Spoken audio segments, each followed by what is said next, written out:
Well, congratulations on the series, and also congratulations on, I know you're producer for When We Rise. Yes, Wow. yeah, that just started this week, Monday, and very excited for that to come out in the world and share that. And, I mean, again, Dustin Lance Black is phenomenal, and, he deserves all the credit. I just got to help him get some stuff done for him and support him, and, I feel blessed that I get to work with people like Dustin Lance Black and John Ridley. I mean, what an amazing two, Academy Award winners right there. Well, before I begin on the show that I'm excited for the third season, I want to just tell you I'm a huge Xena fan.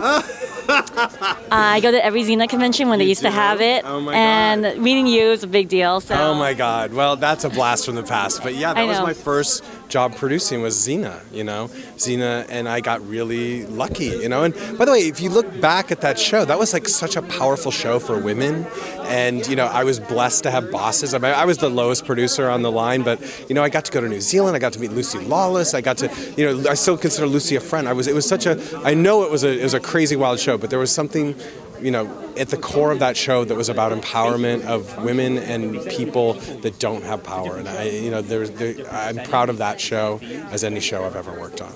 Well, it was one of the first real shows for women, and it had featured, all of the characters were strong female characters. Right. And also you have Felicity and Regina on this series, and they are transitioning. Right. They are such great actresses in the past 3 seasons. Yes. So with the show, can you tell us, it's just, all the shows that you've done have been emotional and women-driven, really, too. Yes.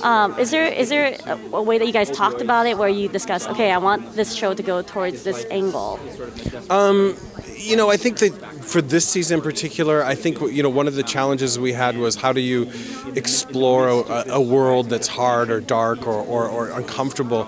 We needed people to guide us through that, and I think Felicity Huffman and Regina King in particular were our guides. They're through the entire season.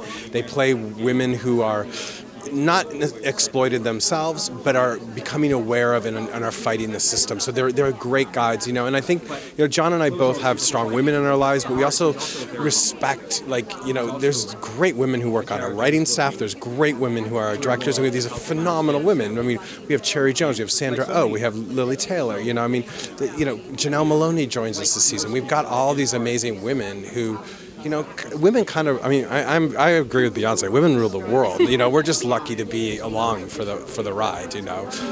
So it's. I just feel like that's a world that needs to be shown because it's the existence of half the population. Well, your show for the past 3 seasons. I mean, it sends messages as well. I understand that it tells us, reflects to real life and woke messages that's going on.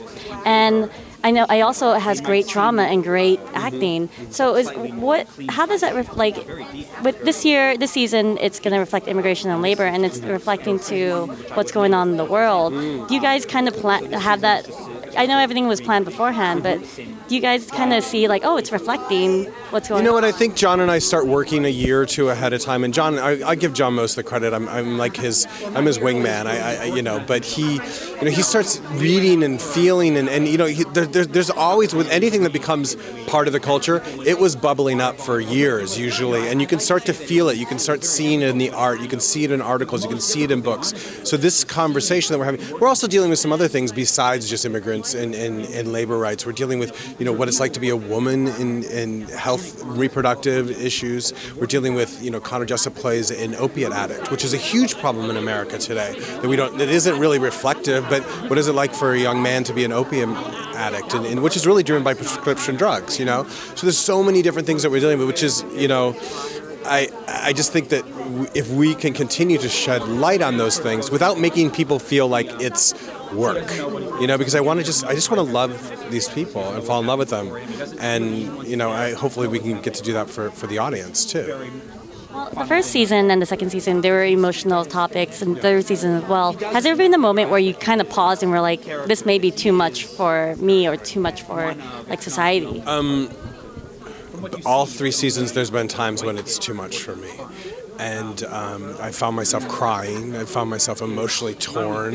And I think, the first season, some of the things that, watching what Barb went through and seeing her on the ground of picking up those keys. I mean, seeing people witness Tim Hutton see his son dead, or when Felicity sees her husband dead, or watching, Regina King struggle with her. But those things were just hard. I mean, in the second season, as a gay man, watching what Connor Jessup and Joey Polari brought, and the fear of what it's like to come out of the closet, and the fear, some of those things, I mean, it was devastating for me because it was reflective of my own personal life and people I know, and the fear of violence and those things, and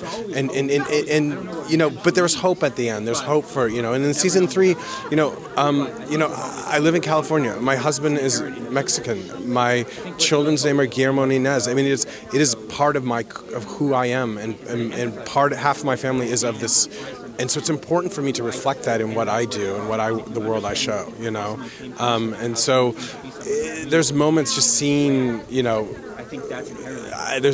without revealing season 3, there are moments again where I am brought to tears on the set. I'm brought to tears when I watch the cut because it is so raw. But you know what? That's great writing and great actors who make you feel like. I actually felt like I was like in these places. Like it was amazing. So it's hard, but I think, don't be afraid for it to be hard. It's hard to feel. It's very hard to feel, and I hope we get to make you feel. So. Thank you so much. Congrats on When You Rise is beautiful. I wrote the review on it, and it was wonderful. Thank you so much. Thank you.